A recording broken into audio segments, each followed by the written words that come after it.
Hi, today we are going to learn how to register and create account in Applovin. So this is the Applovin official site. Just click on the sign up and here we have a form. So we need to fill all the details. So let me fill. So now as you can see, I fill my all the details as we just wanted. So click on the create account. So it says you will get a code on your email. So let me open my Gmail and fill the code, and here it submit.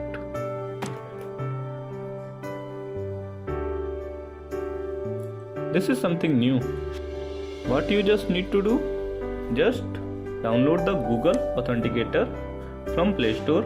I already downloaded it, so let me show you. Just open it and register with your Gmail and scan this code, and you will get a 6-digit code and place here. That's it, and click on the verify. Now as you can see, my account is active and it's ready for use. In the next part, we will work on how to set up a payment method. So thanks for watching. Please go to the description for more info.